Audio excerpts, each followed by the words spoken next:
안녕하세요. 서울자취생활 오늘 251일차입니다.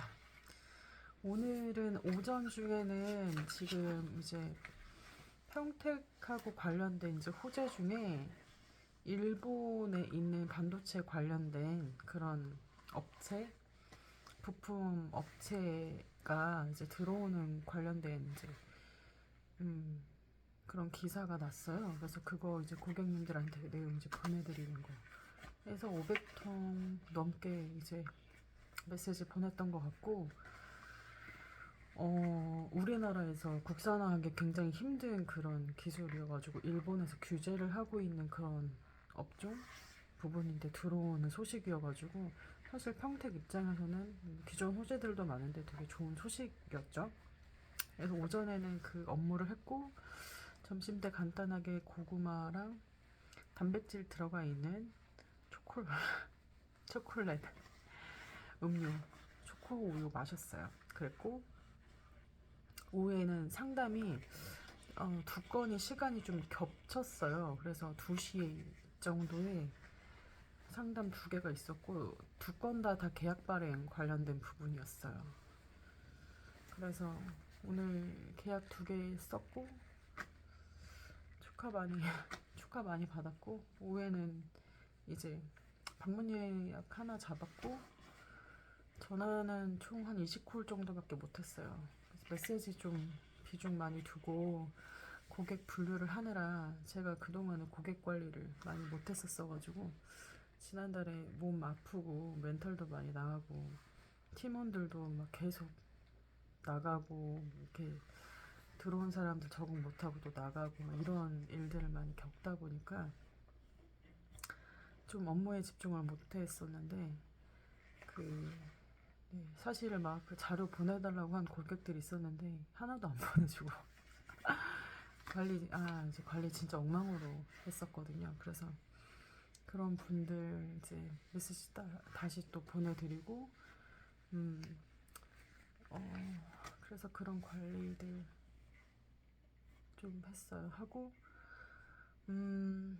오늘 우연히 저희 시행사 대표님이 저희 사무실 들어오셔가지고 왜 퇴근 안 하고 늦게까지 일하냐고 이제 몇 분, 한 10분 정도 계셨나?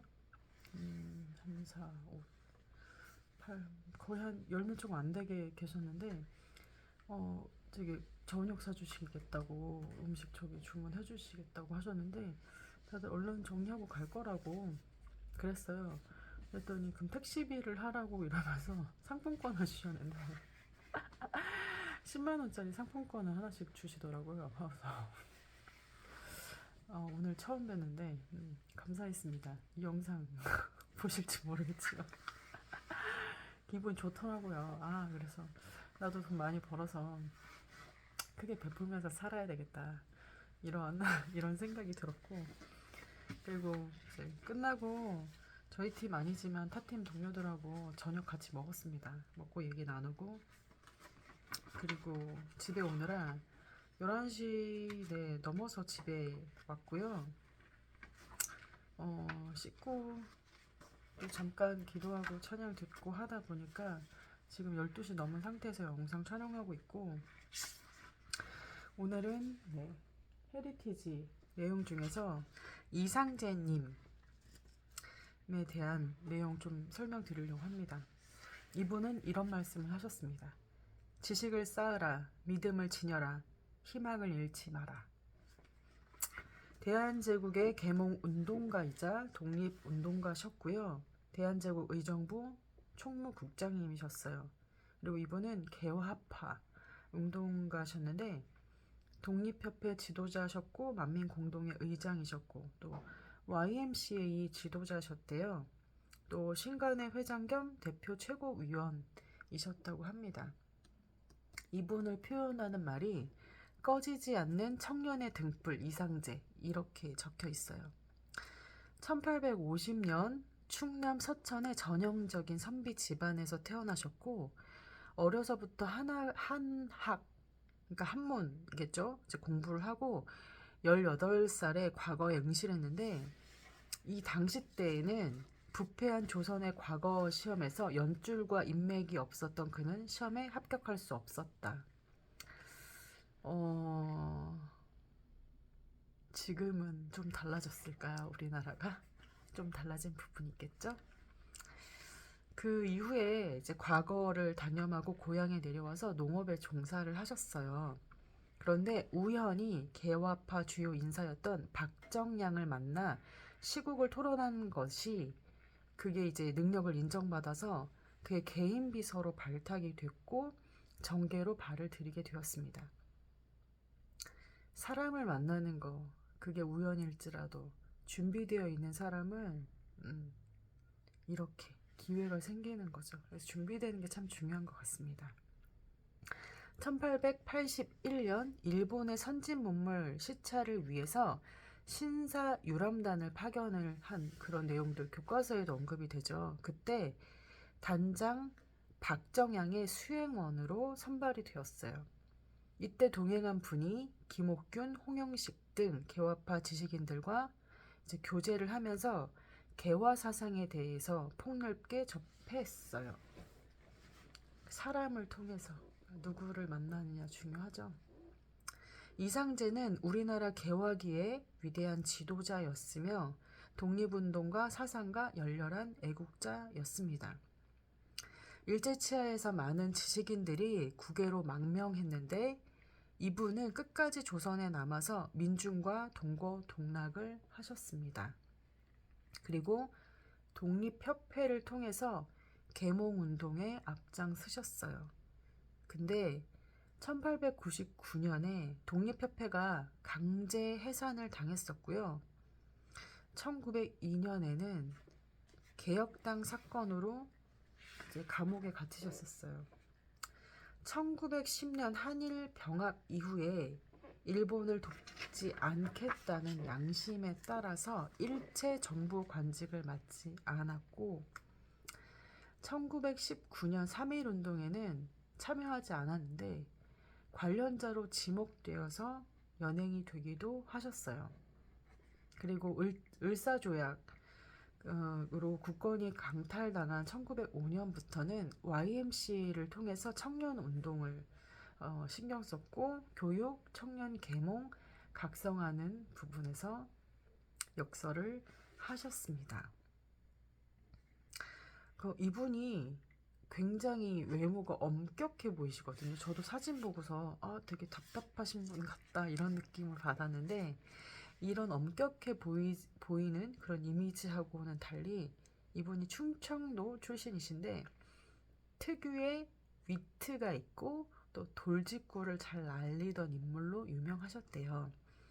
대표적으로 이제 일화가 있는데 한일 합방을 성사시킨 일제가 기독교 지도자들을 교화시킬 목적으로 24명 대표단을 일본으로 초청을 했어요. 이들이 일본 각지를 시찰하던 중에 동양에서 가장 큰 병기창을 방문하게 되었는데 일제의 무기들을 보여주며 조선 대표단의 기를 누르려고 일종의 협박을 이제 한 셈인데 그 상황에서 이상제는 일본의 압박 속에서 여유가 있게 이렇게 말을 했다고 합니다. 일본의 발달된 문물이 참으로 놀랍소.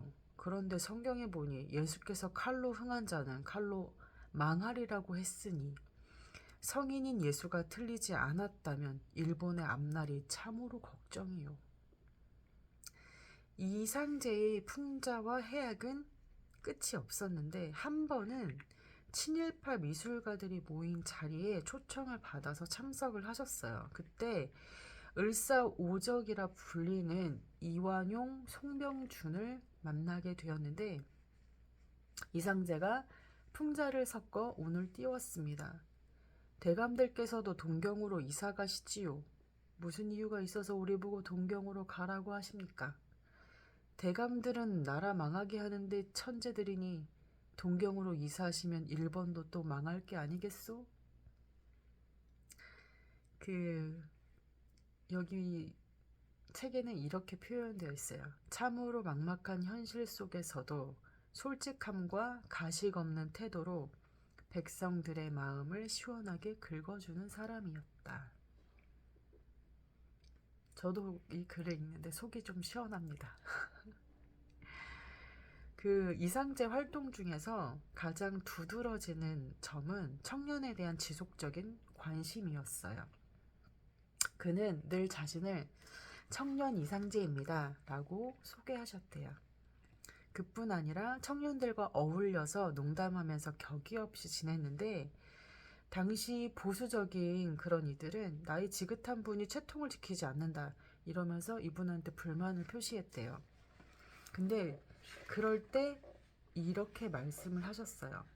내가 청년이 되어야지 청년더러 노인이 되라고 할 수 있나? 내가 청년이 되어야 청년이 더 청년 노릇을 하는 것일세.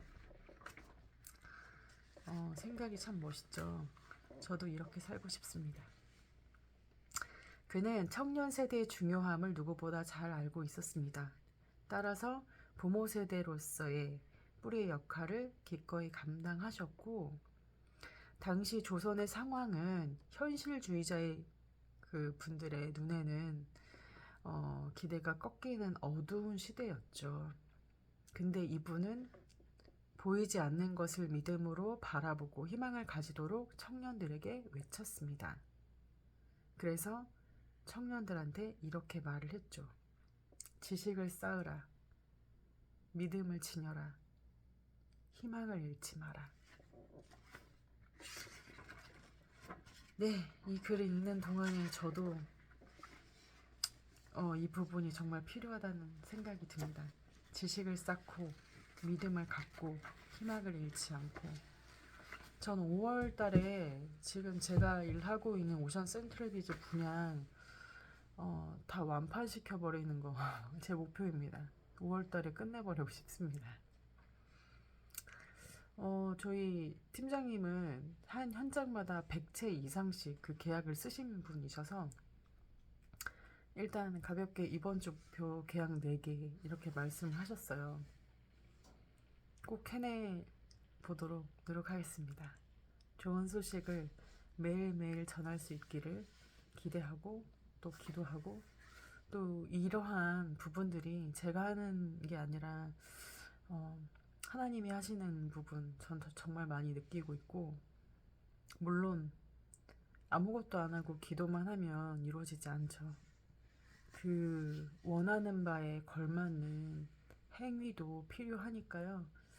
매일매일 성실하게 하루를 잘 쌓는 사람이 되도록 저도 노력할 거고, 그리고 그 안에서 비교는 바보들의 놀이, 최선은 우리의 권리, 결과는 하나님의 뜻, 감사만이 행복의 열쇠, 이런 찬양 가사가 있는데 그렇게 살려고 합니다. 비교하지 않고 최선을 다하고 결과는 하나님께 맡기고 매일매일 감사하면서 즐거워하면서 그렇게 주변 사람들 돌아보면서 살도록 하겠습니다. 오늘도 일하시느라 또 여러 가지 상황으로 모두들 수고 많으셨고 편히 쉬시기를 바랍니다. 안녕. 마사이로 잘 자. 매일 영상 잘 봐줘서 고맙고, 오늘 엄마가 매일 쓴 것 같은데 기억이 가물가물해. 그래도 매일 확인하고 답장 잘 하도록 할게. 잘 자. 안녕.